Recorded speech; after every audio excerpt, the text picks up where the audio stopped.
So hi வணக்கம் எல்லாரும் எப்படி இருக்கீங்க? நல்லா இருக்கீங்கன்னு சொல்லி நம்புறேன். So welcome to day 5 of Big Boss, day 6 of live and day 5 of Big Boss. So 6 நாட்களா தொடர்ந்து லைவ் வர 5 நாட்களா அது Big Boss வீட்ல ஹவுஸ்மேட்லாம் வந்து ஸோ இந்த 5 நாட்கள வந்து பாத்தீங்கன்னா பெருசா சம்பவம் எதுவுமே நடக்கல. எல்லாமே வந்து டல்லா தான் போயிட்டு இருந்துச்சு. இன்ட்ரெஸ்டிங்காக வந்து எதுவுமே இல்லை. என்னோட ஃப்ரெண்ட்ஸு, என்னோட ஸ்டூடெண்ட்ஸு, எனக்கு தெரிஞ்சவங்க எல்லாருமே வந்து பிக் பாஸ் வந்து பார்த்தீங்கன்னா அதோட ஸ்டாண்டர்டே போயிடுச்சு, அதில் வந்து ஒன்றுமே இல்லை, அந்த மாதிரி தான் வந்து சொல்லிகிட்டே இருக்காங்க. ஏன்னா 1 வீக் ஆயிடுச்சு. 1 வீக்கில் வந்து பெருசாக எதுவுமே நடக்கலை. ஒருத்தர்லாம் வந்து பார்த்தீங்கன்னா ஆரி பாலா மாதிரி வந்து கண்டஸ்டன்ட்லாம் இருந்தாங்க. இப்போ பார்த்தீங்கன்னா திவாகர், பலூன் அக்கா, அப்புறம் வேற யாரோ பேர் சொன்னானே, ஐயோ மறந்துட்டேனே, வேற யாரோ பேர் சொன்னாங்க. இவங்கெல்லாம் வந்து உள்ள கொண்டு வந்து பிக் பாஸோட ஸ்டாண்டர்டே போயிடுச்சுன்னு சொல்லி ஒருத்தர் வந்து சொன்னாரு. ஸோ பிக் பாஸ்ங்கிறது வந்து பார்த்தீங்கன்னா ஃபாஸ்ட்டாக பற்றிக்கக்கூடிய ஒரு இது கிடையாது. பிக் பாஸ்ங்கிறது ஸ்லோ அண்ட் ஸ்டடியாக தான் வந்து பார்த்தீங்கன்னா அது வந்து இன்ட்ரெஸ்டிங்காக மாறும். பிக் பாஸ் ஸ்டார்ட் ஆகி 6 நாட்கள் தான் ஆகுது. 5 நாள் வந்து கண்டஸ்டன்ட் அந்த வீட்டில் இருந்திருக்காங்க. ஸோ 5 நாளில் வந்து எனக்கு வந்து ஃபுல் பிக்சர் பார்க்குறோம். ஃபுல் 106 நாளும் வந்து கம்ப்ளீட் பண்ணணும்னா அது முடியாது. 20 பேர் வந்து உள்ளே வந்திருக்காங்க. இந்த 20 பேரை பற்றி ஃபர்ஸ்ட் ஆடியன்ஸ் நம்ம வந்து தெரிஞ்சுக்கணும். அதுக்கே வந்து ரொம்ப டைம் வந்து எடுக்கும். அட்லீஸ்ட் ஒரு 20 டேஸ்க்கு அப்புறம் தான் வந்து பார்த்தீங்கன்னா உள்ளே இருக்கிற கண்டஸ்டன்ட்டை பற்றி நம்ம தெரிஞ்சுப்போம். அவங்களோட பேர் வந்து நமக்கு ஞாபகம் வரும். அவங்கள வந்து நம்ம வீட்டில் ஒருத்தராக நம்ம பார்ப்போம். ஸோ அதுக்கு வந்து கொஞ்சம் டைம் ஆகும். அது வரைக்கும் வந்து பார்த்தீங்கன்னா பிக் பாஸ் போர் தான் அடிக்கும். அது வந்து ஒன்றுமே இல்லாத மாதிரி ஒரு கன்ஃபியூஸாக கிளம்ஸியாக தான் இருக்கும். அது போக போக தான் சூடு பிடிக்கும். லைக் இன்னைக்கு வந்து ஒரு மேட்டர் ஆயிருக்கு. இன்னைக்கு வந்து பார்த்தீங்கன்னா நந்தினி வந்து வாக் அவுட் ஆயிருக்காங்க. இவ்வளோ பெரிய சான்ஸுங்க பிக் பாஸ், எவ்வளோ பெரிய சான்ஸ். அவெல்லாம் மைல் கணக்கில் வந்து முட்டி போட்டு நடந்து வீடியோலாம் போட்டிருக்கான் இன்ஸ்டாகிராமில். அவன் வந்து பிக் பாஸ் ஹவுஸ்குள்ளே போகிறதுக்கு என்ன வேணா பண்ணுறதுக்கு ரெடியாக இருக்காங்க. ஆனால் அசால்ட்டாக ஒரு 5 நாள் வந்து பிக் பாஸ் ஹவுஸ்குள்ளே வந்துட்டு இங்கே இருக்கிறது எனக்கு பிடிக்கல, இங்கெல்லாம் உண்மையா இல்லைன்னு சொல்லி அப்படியே வந்து வாக் அவுட் பண்ணுறாங்க. எப்படிங்க? நல்லா பிக் பாஸ்குள்ள போறதுக்கு என்ன வேணா பண்ணல, எவ்வளவு வேணா கஷ்டப்படலாம் சொல்லி கஷ்டப்பட்டு நான் ஒர்க் பண்ணிட்டு இருக்கேன். எங்கேயாவது நம்ம வெளியே தெரிய மாட்டோமா? எங்கேயாவது வந்து என்னோட மூஞ்சி வெளியே தெரியுதா? பிக் பாஸோட கண்ணில் நான் பட மாட்டேன், உங்களோட டீமோட கண்ணில் நான் பட மாட்டேன்னு சொல்லி வியூஸ் வருதோ இல்லையோ என்னோட எஃபோர்ட் போட்டு நான் ஒர்க் பண்ணிட்டு இருக்கேன். என்னால் முடிஞ்ச 100% எஃபோர்ட் நான் போட்டுன்னு இருக்கேன். பட் ஸ்டில் என்ன மாதிரி பசங்களுக்கோ இல்லை பொண்ணுங்களுக்கோ வந்து இந்த மாதிரி வாய்ப்பெல்லாம் கிடைக்க மாட்டேங்குது. சும்மா எங்கேயோ ஒருத்தவங்க வந்து செலக்ட் பண்ணி போட்டுட்டு அவங்க வந்து அசால்ட்டாக வந்து நான் பிக் பாஸ் வந்துட்டேன், எனக்கு பிக் பாஸ் இந்த பொண்ணு நந்தினி வந்து பிக் பாஸில் பார்ட்டிசிபெண்ட், அந்த பேர் எனக்கு போதும், நான் ஜெயிச்சிட்டேன், நான் வந்து போகிறேன்னு சொல்லி 5 நாளுக்குள்ளே குவிட் பண்ணுறீங்க. எப்படிங்க இவங்களாம் வந்து இன்டர்வியூ வச்சு செலக்ட் பண்ணீங்க? எனக்கு புரியலங்க. எனக்கு வந்து ஒரு மாதிரி ஃபெட்டப்பாக இருக்குது சீரியஸ்லி. எவ்வளோ பெரிய சான்ஸை வந்து ஒதுக்கி தள்ளிட்டு ஒருத்தவங்க போகிறாங்கன்னா, ஏதாவது சம்பவம் ஆகி பெரிய சண்டை ஆகி அவங்க வந்து ஏதோ பெரிய பிரச்சனையாக அவங்க வெளியே போகிறாங்கன்னா அது வேற. Totally fair and off. எதுவுமே நடக்கலையே, எதுவுமே நடக்கல. சின்ன சின்ன சண்டை, சின்ன சின்ன ஒரு குழப்பங்கள், அவ்வளோதான். அதுக்காக வந்து அவங்க வந்து ஏதோ ஒரு பெரிய ஒரு விஷயம் நடந்த மாதிரி வந்து கத்திக்கிட்டு கதறிக்கிட்டு அவங்க ஆக்சுவலி அவங்களுக்கு கொஞ்சம் கவுன்சிலிங் தேவைப்படுது. விஜய் பார்வதி சொல்றதான் நானும் இங்கே சொல்கிறேன். அவங்களுக்கு கொஞ்சம் கவுன்சிலிங் தேவைப்படுது. அவங்க கொஞ்சம் அன்ஸ்டேபிளாக இருக்காங்க இந்த இடத்துல. அவங்கள செலக்ட் பண்ண பிக் பாஸ் டீம் தான் இந்த இடத்துல வந்து சொல்லணும். கொஞ்சம் பார்த்து செலக்ட் பண்ணியிருக்கலாம். பிக் பாஸ்குள்ளே போக மாட்டாங்க சொல்லி ஏங்குறவங்க வந்து நிறைய பேர் இருக்காங்க. ஆனால் அவங்களுக்குலாம் இந்த சான்ஸ் கிடைக்கல. அவங்களுக்கு கிடைச்சிருக்கு, ஆனால் அவங்க அப்படின்குள்ளே அதை வேஸ்ட் பண்ணாங்க. பட் எனிவேஸ் அது அவங்களோட முடிவு, தனிப்பட்ட கருத்து. நான் ஒன்றும் சொல்றதுக்கு இல்லை. நம்ம வந்து ஒரு பிரீஃப் மட்டும் பார்த்துலாம். இன்னைக்கு நடந்த பிக் பாஸோட எபிசோட் வந்து ஒரு சின்ன பிரீஃப் மாதிரி பார்த்துலாம். ஸோ பிக் பாஸ் டே 5ல வந்து பார்த்தீங்கன்னா இன்னைக்கு ஃப்ரைடே. ஸோ ஃப்ரைடே வந்து பார்த்தீங்கன்னா ஒஸ்ட் பர்ஃபார்மரை வந்து சூஸ் பண்ணக்கூடிய நாள். ஸோ இந்த வீக்கில் வந்து ஒஸ்ட் பர்ஃபார்மர் யார் இருக்காங்க சொல்லி சூஸ் பண்ணி அவங்கள வந்து ஜெயிலில் போட வேண்டிய நாள். ஸோ ஜெயிலுங்கிற கான்செப்ட் வந்து லாஸ்ட் இயர் இல்லை, பட் இந்த இயர் வந்து பார்த்தீங்கன்னா அதை இன்ட்ரடியூஸ் பண்ணியிருக்காங்க, ஜெயில் கான்செப்ட். ஸோ அது வந்து மார்னிங் எழுந்த உடனே அது வந்து ஒரு டாஸ்காக வந்து வச்சாங்க. இந்த வீக்கில் இவங்க வந்து இன்விசிபிளாக இருந்தாங்க. இவங்க வந்து எதுக்கு இந்த பிக் பாஸ் ஹவுஸ்குள்ளே வந்தாங்கன்னே தெரியலன்னு சொல்லி பிக் பாஸ் வந்து கேள்வி கேட்டார். அதுக்கு வந்து பார்த்தீங்கன்னா எல்லாரும் வந்து ஒரு பேர் சொன்னாங்க. ஸோ ஓவராலாக வந்து பார்த்தீங்கன்னா வியானா அண்ட் வினோத், இந்த 2 பேர் வந்து பார்த்தீங்கன்னா இந்த வீக்கோட ஒஸ்ட் பர்ஃபார்மராக செலக்ட் ஆகி ஜெயிலுக்கு வந்து போக போகிறாங்க. லைக் வியானா, வினோத் மட்டுமா இன்விசிபிளாக இருக்காங்க? அப்சரா வந்து இன்விசிபிளாக இல்லையா? இல்லை அங்கே இருக்கிற முக்காவாசி பேர் இன்விசிபிளாக இல்லையா? சில பேரோட பேர் கூட வந்து எனக்கு டக்குன்னு தோண மாட்டேங்குது. அவங்களாம் வந்து இன்விசிபிளாக இல்லையா? வியானா வந்து இன்விசிபிளாக இருக்காங்களா? வினோத் இன்விசிபிளாக இருக்காங்களா? பிரவீன் காந்தி சார் என்ன பண்ணுறாரு இந்த வீக் ஃபுல்லாக? அவர் என்ன பண்ணாரு? என்ன வந்து கான்ட்ரிபியூட் பண்ணாரு? எனக்கு புரியலையே. எதுக்கு அவங்க வந்து இன்விசிபிள் சொல்றீங்க? ஒருத்தரை பிடிக்கலன்னா அந்த பிடிக்கலன்னு சொல்லி நீங்க அவாய்ட் பண்ணலாம். வேற யாராவது அவங்களை நாமினேட் பண்ணலாம். இவங்களை வந்து எனக்கு பர்சனல் கிரட்ஜ் இருக்குன்னு சொல்லி நீங்க அவங்கள வந்து குத்தலாம், அதெல்லாம் ஓகே. பட் யார் வந்து இந்த வீட்டில் வந்து இன்விசிபிளா இருக்காங்க? அதான டாஸ்க். அதுக்கு வந்து இந்த ஹவுஸ்மேட் உண்மையா இருந்தாங்களான்னு கேட்டீங்கன்னா கிடையாது. அது வந்து இன்னும் கொஞ்சம் அவங்க ப்ராப்பரா பண்ணிடுறாங்க. பண்ணியிருந்தாங்கன்னா நல்லா இருந்திருக்கும்னு எனக்கு தோணுது. பட் ஆனால் அவங்க ப்ராப்பராக பண்ணல. கமருதீன் கலையரசன் வந்து பார்த்தீங்கன்னா கொஞ்சம் சைலண்டாக தான் இருக்காரு. அவர் என்ன பண்ணாரு தெரியல. கனியக்கா வந்து பார்த்தீங்கன்னா டாஸ்க் பண்ணுறதுக்கு டாஸ்க் பண்ணுறதில்ல, மற்றவங்கள இன்வால்வ் ஆகுறது கிடையாது. ஜஸ்ட் இந்த வீட்டில் ஒரு சமையலுக்காக ஒரு குக் பண்ணுறதுக்காக வர மாதிரி தான் அவங்க இருக்காங்க. வராங்க, சமைக்கிறாங்க, ஜாலியாக பேசுகிறாங்க, அவ்வளோதான். இந்த பிக் பாஸ் கேமுக்காக டாஸ்க்குக்காக பெருசாக வந்து இது வரைக்கும் எந்த கான்ட்ரிபியூட்டும் அவங்க பண்ணலை. அண்ட் ரம்யா ஜோவா அவங்களும் பெருசாக ஒன்றும் பண்ணலை. Subiksha okay, Tushar okay, Vikram okay, Vinod, அவங்க வினயா ஓகே. ஸோ இவங்களாம் வந்து ஒஸ்ட் பர்ஃபார்மர் லிஸ்ட்டில் வர மாட்டாங்களா? வெறும் வந்து வியானா அண்ட் வினோத் தான் வந்து ஒஸ்ட் பர்ஃபார்மராக வந்தாங்களா இவங்களுக்கு தெரியல. நெக்ஸ்ட் வந்து பார்த்தீங்கன்னா ஸோ அவங்க 2 பேர் தான் செலக்ட் ஆனாங்க. வினோத் ஓகே, அவர் ஒன்றுமே பண்ணாமல் இருந்தாங்க. பட் அட்லீஸ்ட் வந்து வியானா வந்து கொஞ்சம் கிரிஞ்சா கொஞ்சம் லூசு தரமாக பண்ணிட்டு இருந்தாங்க. சில பாய்ஸ்க்கு வந்து அது பிடிக்கும். அவங்களையே ஒஸ்ட் பர்ஃபார்மராக செலக்ட் பண்ணாங்க தெரியல. But it's okay. Praveen next வந்து பார்த்தீங்கன்னா பிரவீன் வந்து பார்த்தீங்கன்னா கொஞ்சம் பிளான் பண்ணி இப்போது சூப்பர் டீலக்ஸ் ஹவுஸ்மேட்க்கு வந்து பார்த்தீங்கன்னா லக்ஸுரி வந்து அவங்களுக்கு கிடைக்கும். ஸோ அவங்க என்ன கேட்டாலும் வந்து ஹவுஸ்மேட் சமைச்சு கொடுக்கணும். ஸோ லக்ஸுரி சூப்பர் டீலக்ஸில் இருக்கிறவங்க வந்து எனக்கு சிக்கன் கறி வந்து பண்ணி கொடுங்க சப்பாத்தியோட அப்படின்னு சொல்லும்போது எங்களால் வந்து சிக்கன் கறி சாப்பிட முடியலன்னு சொல்லி பிரவீன் ராஜும் கனியக்காவும் பிரவீன் ராஜா இது இனிஷியேட் பண்ணுறது.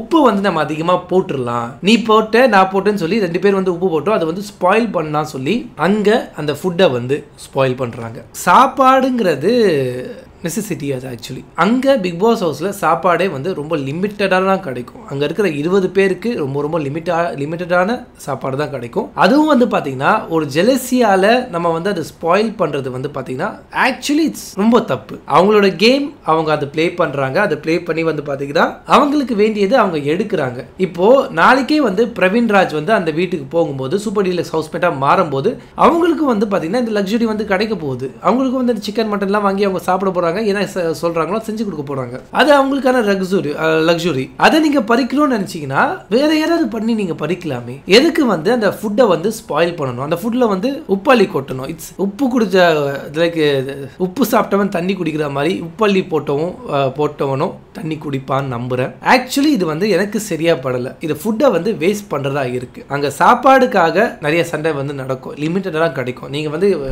8 சீசன் வந்து முடிஞ்சிருக்கு. இந்த 8 சீசன் நீங்க எடுத்து பாருங்க. டே 1ல எல்லா கண்டஸ்டன்ட்டும் நான் சொல்றேன், டே 1ல உள்ள போனவங்க 105 டேஸ்க்கு அப்புறம் வந்து பாத்தீங்கன்னா ஒரு 6 to 10 kgs வந்து கம்மி ஆயிட்டு வெளியே வருவாங்க. ஏன்னா அங்க சாப்பாடு ரொம்ப ரொம்ப கம்மி. அந்த மாதிரி ஒரு இடத்துல வந்து இவர் வந்து பாத்தீங்கன்னா உப்பள்ளி போடுறதுலாம் ரொம்ப தப்பான ஒரு விஷயமா இந்த இடத்துல நான் பாக்குறேன். இதுக்கு வந்து சேர்த்துதான் வீக்கெண்ட் எபிசோட்ல ஏதாவது சொல்லணும். அது சொல்லுவார் நான் நினைக்கிறேன். கண்டிப்பா சொல்லணும் அவர் ஏதாச்சும். அதுக்கப்புறம் கன்னியாக்காவும் இது சப்போர்ட் பண்ணது வந்து எனக்கு கொஞ்சம் கூட பிடிக்கல. ஸோ கன்னியாக்கா தான் வந்து பாத்தீங்கன்னா சமைக்கிறது. ஸோ கன்னியாக்காவும் வந்து பாத்தீங்கன்னா அவர் போட்டதுக்கு வந்து இல்ல வேணாம், இது போடாம விட்டுடலாம், இது சாப்பாடுல நம்ம விளையாட வேணாம்னு சொல்லி கனியக்கா சொல்லியிருக்கலாம். அவங்க வந்து பாத்தீங்கன்னா அவங்க தான் சமைக்கிறது, அவங்களுக்கு தான் தெரியும். அந்த சாப்பாடோட அருமை வந்து அவங்களுக்கு தெரிஞ்சிருக்கும்னு நான் நினைச்சேன். குக் வித் கோமாளி டைட்டில் வின்னரும் கூட. அப்படி இருக்கும்போது வந்து பாத்தீங்கன்னா அவங்களும் இது சேர்ந்து டிராமா பண்ணி அவங்களும் வந்து இந்த உப்பள்ளி போடுறதுல வந்து சப்போர்ட் பண்ணது வந்து எனக்கு ஆக்சுவலி பிடிக்கல. நெக்ஸ்ட் வந்து இது வந்து ஒரு நம்ம உப்பள்ளி போட்டோம்னா அவங்களுக்கு தெரிஞ்சிடும், இதை வச்சு அவங்க ஸ்கோர் பண்ணிடுவாங்க. ஸோ நம்மளே வந்து தெரியாம வந்து இந்த உப்பள்ளி போட்டுன்னு சொல்லி 2 பேரும் ஃபைட் பண்ற மாதிரி டிராமா பண்ணாங்க. கனியக்காவும் பிரவீனும். நடுவில் வந்து கமருதீனும் உள்ள வந்தாரு. அதுக்கப்புறம் வந்து பாத்தீங்கன்னா ஆதிரையும் வந்து சண்டை போட்டாங்க. ஆக்சுவலி இது எல்லாமே ஒரு ப்ரீ பிளான்ட் சண்டைகள். எனிவேஸ் அதுக்கப்புறம் வந்து பாத்தீங்கன்னா கமருதீனுக்கும் ஆதிரைக்கும் கான்வர்சேஷன் வருது, சண்டை நடக்குது.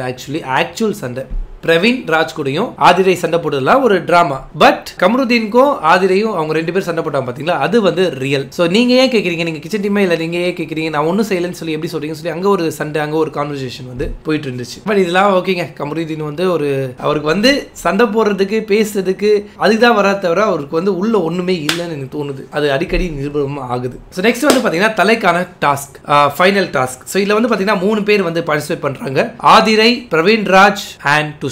இந்த 3 பேர்ல ஒருத்தர் வந்து கேப்டன் ஆக போறாங்க. சோ கேப்டன்சியோட 3rd டாஸ்க் வந்து என்னன்னு பாத்தீங்கன்னா ஒருத்தர் வந்து பேசக்கூடாது, மாஸ்க் போட்டுன்னு இருக்கணும். இன்னொருத்தர் வந்து Dress யூனிஃபார்ம் வந்து போடணும். இன்னொருத்தங்க வந்து முகத்து ஃபுல்லா மாஸ்க் போட்டு மூடணும். சோ இதுல எது டஃபஸ்ட்னு சொல்லி இந்த 3 பேர்ல ஒருத்தர் வந்து செலக்ட் பண்ணி அவங்க வந்து அதை போட்டுக்கிட்டு இருக்கணும் பிக் பாஸோட நெக்ஸ்ட் அனௌன்ஸ்மெண்ட் வர வரைக்கும். இது வந்து பாத்தீங்கன்னா சூப்பர் டீலக்ஸ் ஹவுஸ்மேட் வந்து சூஸ் பண்ணுவாங்க எது டஃபஸ்ட்னு சொல்லி. இந்த இடத்துல வந்து பாத்தீங்கன்னா ஆதிரை வந்து அந்த முகத்தை மூடுற மாஸ்க் வந்து சூஸ் பண்ணாங்க. பிரவீன் ராஜ் வந்து பாத்தீங்கன்னா அந்த யூனிஃபார்ம் வந்து சூஸ் பண்ணாங்க. அண்ட் துஷார் வந்து அந்த பேசாம இருக்கிறது வந்து சூஸ் பண்ணாங்க. இந்த இடத்துல வந்து பாத்தீங்கன்னா துஷாருக்கு வந்து ஒரு அட்வான்டேஜ் இருக்கு, ஒரு பயங்கரமான அட்வான்டேஜ் இருக்கு. நான் அதை பத்தி சொல்றேன். பட் இப்போ பிக் பாஸ் வந்து பேசக்கூடாதுன்னு சொல்லி சொல்றாரு. அப்படின்னா பிக் பாஸ் வந்து ஒரு டேப் வந்து துஷார் வாயில வந்து போட்டிருக்கலாம். பட் அந்த வாயை க்ளோஸ் பண்ற அந்த மாஸ்கே வந்து பாத்தீங்கன்னா ஆல்மோஸ்ட் அவர் மூக்கு மேல வந்து அவர் போட்டாரு. சோ பாதி ஃபேஸ்க்கு மேல அது கவர் ஆகுது. சோ அதனால வந்து சூப்பர் டீலக்ஸ் ஹவுஸ்மேட் வந்து பாத்தீங்கன்னா இது வந்து டபுள் த பனிஷ்மெண்டா இருக்கு. இது டபுள் த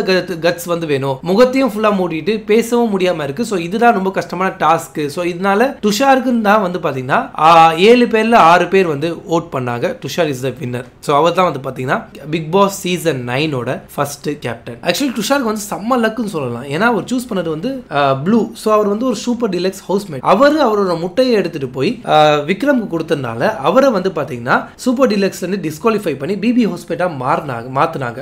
ஸோ பிபி ஹவுஸ்மேட்ல இருக்கிறவங்க தான் வந்து பாத்தீங்கன்னா கேப்டன்சி டாஸ்க்ல வந்து பார்ட்டிசிபேட் பண்ண முடியும். ஸோ சூப்பர் டீலக்ஸ்ல இருந்த ஒருத்தர் டிஸ்குவாலிஃபை ஆகி பிபி ஹவுஸ்க்கு வரும்போது அவருக்கு வந்து சான்ஸ் கிடைச்சு கேப்டன்சி டாஸ்க்ல பார்ட்டிசிபேட் பண்ணி அவர் வந்து ஃபர்ஸ்ட் கேப்டனா ஆகுறாரு. இது வந்து பயங்கரமான ஒரு லக்குன்னு சொல்லலாம். துஷாருக்கு கிடைச்சது அமேசிங்கான லக்கு. பட் ஆதிரைக்கு வந்து பாத்தீங்கன்னா ஒரு சின்ன கோவம். இது வந்து டபுள் ட பனிஷ்மெண்டா இருக்கு. ஆதிரைக்கு வந்து பாத்தீங்கன்னா மாஸ்க் மட்டும் இருந்துச்சு. அவங்க வந்து நான் ஃபீல் பண்ணதை அவங்களும் ஃபீல் பண்ணாங்க. துஷாருக்கு வந்து ஒரு டேப் மாதிரி கொடுத்துருக்கலாம், இல்ல சின்னதா வந்து ஒரு மாஸ்க் மாதிரி கொடுத்துருக்கலாம். ஹோல் ஃபேஸே கவர் பண்ற மாதிரி ஒரு கொடுத்தது வந்து பாத்தீங்கன்னா அது வந்து ஒரு அன்ஃபேரா இருக்கு.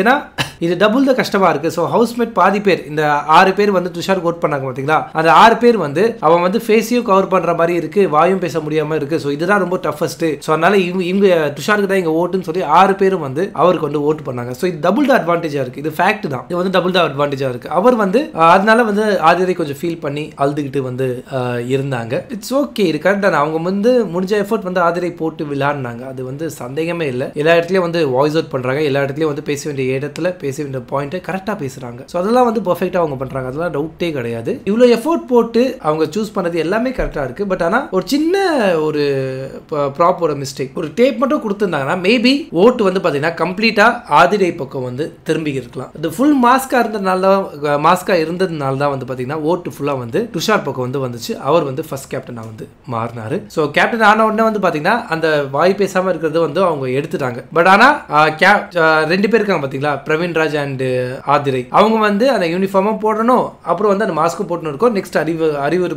நெக்ஸ்ட் அனௌன்ஸ்மெண்ட் வர வரைக்கும். ஸோ ஆக்சுவலி இது டஃப். பட் ஆதிரை வந்து ரொம்ப வந்து பேடா ஃபீல் பண்ணி எனக்கு மாஸ்க் வேணாம் எது வேணாம் சொல்லி தூக்கி போட்டு ஃபீல் பண்ணிட்டு இருந்தாங்க அந்த இடத்துல. ஸோ துஷாருக்கு வந்து கொஞ்சம் டபுள் த பெனிஃபிட் கிடைச்சிருக்கு. அது ப்ராப்னால சொல்லி பண்ணாங்க. ஸோ அதுக்கப்புறம் வந்து பாத்தீங்கன்னா வினோத் அண்ட் வியானா இந்த 2 பேரும் வந்து பாத்தீங்கன்னா ஜெயிலுக்கு அமுச்சு வச்சாங்க. அவங்க ஜெயிலுக்கு போய் நாளைக்கு ஃபுல் டே வந்து அதை ஸ்பெண்ட் பண்ணி பெயில் எடுத்துட்டு வெளியே வருவாங்கன்னு நினைக்கிறேன். நெக்ஸ்ட் வந்து சம்பந்தமே இல்லாம நந்தினி வந்து இந்த இடத்துல வந்து கத்துனாங்க. பயங்கரமா வந்து கத்துனாங்க. அவர் வந்து ஒரு இன்டர்வியூல அப்படி சொல்லுவார் பாத்தீங்களா, அதே மாதிரி ஒரு எஃபெக்ட்ல வந்து பாத்தீங்கன்னா எல்லாரையும் வந்து கத்துனாங்க. அவ்வளோ எமோஷன் ஆகி அவ்வளோ கத்த வேண்டிய அவசியம் வந்து கிடையாது. ஏன் கத்துனாங்க, எதுக்கு கத்துனாங்க எனக்கு தெரியல. லைக் வந்து அவங்க உண்மையா இருக்காங்க, மத்தவங்க எல்லாம் உண்மையா இல்ல, நான் உண்மையா இருக்காங்க, அது உண்மையா இருக்கிறதே வந்து இங்க ஃபேக்குன்னு சொல்றாங்க அப்படின்னு சொல்லி சம்பந்தமே இல்லாம அவங்க கத்துனாங்க. பட் அதுக்கப்புறம் தான் எனக்கு கொஞ்சம் புரிய வந்தது எதுக்காக அவங்க கத்துனாங்கன்னு சொல்லி. லைக் இப்போ கனியக்கா அப்புறம் வந்து பிரவீன் ராஜ் அவங்கலாம் வந்து பாத்தீங்கன்னா இந்த ஹவுஸ்மேட் சூப்பர் டீலக்ஸ் ஹவுஸ்மேட் வந்து சிக்கன் மட்டன் அப்படி சாப்பிடுறாங்க. அதுல வந்து உப்பள்ளி போட்டாங்க பாத்தீங்களா, அது வந்து பொய்யா இருக்காங்க, என்னால வந்து அந்த பொய்யா இருக்க முடியல, என்னால வந்து அப்படி கண்டென்ட் பண்ண முடியாதுன்னு சொல்லி அந்த இடத்துல கொஞ்சம் அன்ஸ்டேபிள் ஆகி பயங்கரமா வந்து கத்துனாங்க. அதுக்கப்புறம் ஃபீல் பண்ணி வெளியே போய் மைக்ல கழட்டி போட்டு வெளியே போய் உட்கார்ந்தாங்க. அங்க வந்து துஷார் வந்து ஹெல்ப் பண்ணி துஷார் வந்து போய் பேசி துஷாரை வந்து அழுதா. எதுக்கு அழுதா, எதுக்கு எனக்கு புரியல. பட் ஆக்சுவலி நான் நேற்று சொன்னதுதான், இவங்க வந்து நந்தினி வந்து கொஞ்சம் அன்ஸ்டேபிளா இருக்காங்க, அவங்க ஸ்டேபிளா இல்ல, அவங்களுக்கு வந்து கொஞ்சம் தெரப்பி தேவைப்படுது. அதுதான் வந்து பார்வதி அவங்களும் சொன்னாங்க. பிக் பாஸ்ங்கிறது ரொம்ப பெரிய ஒரு ஆப்பர்ச்சுனிட்டி. அந்த ஆப்பர்ச்சுனிட்டி கிடைக்கிறதுக்காக அவன் சாவுறான், அவன் என்னென்ன போடமோ எல்லாமே பண்ணி ட்ரை பண்றான், முட்டி போட்டு ஊரா சுத்துறான், அது வீடியோ எடுத்து போடுறான். அவனுக்குலாம் சான்ஸ் கிடைக்கல. ஏன் ஒருத்தன் வந்து போன வருஷமும் வியூஸ் போகல, அதெல்லாம் அவனுக்கு தேவையே இல்லை. ஆனா அவன் வந்து உட்கார்ந்து வீடியோ பண்ணான். 100 நாட்களும் வந்து எந்த ஒரு காசும் ஏதோ ஒரு பணமும் இல்லாம அவன் வந்து உட்கார்ந்து வீடியோ பண்ணான். இந்த வருஷம் வருஷமோ ஒரு வேலை பார்த்துக்கிட்டு மார்னிங் வேலை நைட் ரிவ்யூன்னு சொல்லி 24 ஹவர்ஸ்ல 20 ஹவர்ஸ் வந்து ஒர்க் பண்றான். அவனுக்கு சான்ஸ் கிடைக்கல, அந்த அவன் நான் தான். ஸோ நிறைய பேர் வந்து பிக் பாஸ்குள்ள போகணும், அதுக்கான ஆப்பர்ச்சுனிட்டி கிடைக்கும்னு சொல்லி நிறைய ட்ரை பண்றாங்க. பட் அவங்களுக்குலாம் கிடைக்காத ஒரு ஆப்பர்ச்சுனிட்டி நந்தினி மாதிரி ஒரு பொண்ணுக்கு கிடைச்சிருக்கு. அந்த ஆப்பர்ச்சுனிட்டி எவ்வளவு கரெக்டா யூஸ் பண்ணணும் அவங்க. அதெல்லாம் யூஸ் பண்ணாம சிம்பிளா வந்து எனக்கு போதும் 5 நாள் ஆகலங்க, பிக் பாஸ் ஸ்டார்ட் ஆகி 5 நாள் ஆகல, இது வந்து பெரிய சண்டை எதுவுமே கிடையாது, சிம்பிளான விஷயம், எனக்கு வந்து உண்மையா இல்லை, இது வந்து ஃபேக்கா இருக்கு, ரியாலிட்டியாவே இல்லைன்னு சொல்லி அவங்க வந்து வாக் அவுட் பண்றாங்க. இப்படி வாக் அவுட் பண்ணணும்னா எதுக்கு அவங்க பிக் பாஸ்குள்ள வரணும்? இவ்வளவு பெரிய ஆப்பர்ச்சுனிட்டி அவங்களுக்கு இல்லாம வேற ஒருத்தங்களுக்கு அது போயிருக்கும். அட்லீஸ்ட் அது வந்து அவங்க யூஸ் பண்ணிருப்பாங்க, இந்த மாதிரி வேஸ்ட் பண்ணிருக்க மாட்டாங்க. டோட்டலி மைண்ட் ஆஃப் ஆயிடுச்சு. எதுக்கு வந்து நந்தினிக்கு இந்த சான்ஸ் கொடுக்கணும்? எதுக்கு வந்து நந்தினி வந்து பிக் பாஸ் டீம் வந்து செலக்ட் பண்ணணும்? அவ்வளோ ஈஸியா வந்து பிக் பாஸ் டீம் வந்து ஒரு அன்ஸ்டேபிளா இருக்கிற பர்சனை வந்து உள்ள தூக்கி போட்டுருவாங்களா? இப்போ யாருக்குங்க லாஸ்? இப்போ வந்து அவங்க வெளியே போயிருக்காங்க, இப்படி வெளியே போனதுனால இது வந்து யாருக்கு லாஸ் நீங்க சொல்லுங்க? பிக் பாஸ் டீமுக்கு தானே. அவங்க என்ன பிளான் பண்ணிட்டு வந்திருப்பாங்க? இவங்க வந்து சண்டை போடுவாங்க, ஏதாவது கான்வர்சேஷன் இருக்கும், ஏதாவது இன்ட்ரெஸ்டிங்கா மாறும், அது வந்து கண்டென்ட்டா பண்ணலாம் சொல்லி தானே அவங்களோட பிளானா இருக்கும். இப்போ பாதியிலே ஒருத்தர் வெளியே போனா இப்போ அவங்களோட இடம் காலியா இருக்கு, இது யாரு வந்து ஃபுல்ஃபில் பண்ணுவா? இப்போ இந்த லாஸ் வந்து பிக் பாஸ் டீமுக்கு தான். ஸோ அவங்க வந்து அதை யோசிச்சிருக்கணும், அவங்க வந்து அதை கரெக்டாக பிளான் பண்ணியிருக்கணும். அவங்க வந்து அதை பிளான் பண்ணாம விட்டது வந்து பிக் பாஸ் பிளான் பண்ணியாங்க, பிளான் பண்ணலன்னு சொல்லல. பட் ஆனால் இந்த மாதிரி ஒரு கண்டஸ்டன்ட்டை சூஸ் பண்ணியிருக்க தேவையில்லைன்னு என்னோட ஒப்பீனியன். வேற யாரும் டிசர்விங் கண்டஸ்டன்ட்டை வந்து சூஸ் பண்ணியிருக்கலாம். இந்த பிக் பாஸ் மேலே வெறியா இருக்கிறவன், பிக் பாஸ் மேலே உண்மையை அன்பு வச்சிருக்கேன், பற்று வச்சிருக்கவன் இது பிக் பாஸ் டீம் வந்து செலக்ட் பண்ணியிருக்கலாம், அவனுக்கு வந்து சான்ஸ் கொடுத்துருக்கலாம். இந்த மாதிரி ஒரு பர்சனுக்கு சான்ஸ் தந்து அந்த சான்ஸை வந்து துச்சமாக மதிச்சு 5 நாளில் தூக்கி போட்டு போகிறவங்களுக்கு எதுக்கு வந்து இவ்வளோ பெரிய சான்ஸ், இவ்வளோ பெரிய வாய்ப்பு வந்து கொடுக்கணும்னு எனக்கு தெரியல. உங்களுக்கு தெரிஞ்சால் நீங்கள் கமெண்ட் பண்ணுங்கள். It's totally disappointing. இவ்வளோ பெரிய ஒரு ஆப்பர்ச்சுனிட்டியை ஜஸ்ட் லைக் தட் வந்து தூக்கி போட்டு போகிறது எந்த ஒரு ரீசனும் இல்லாமல், ஸ்டூபிட் ரீசன் சொல்லி, எனக்கு அதுதான் வந்து ஆக்சுவலி கோவம் இந்த இடத்துல. ஸோ அவ்வளோதான் கைஸ், இன்னைக்கான எபிசோட் இவ்வளோ தான்.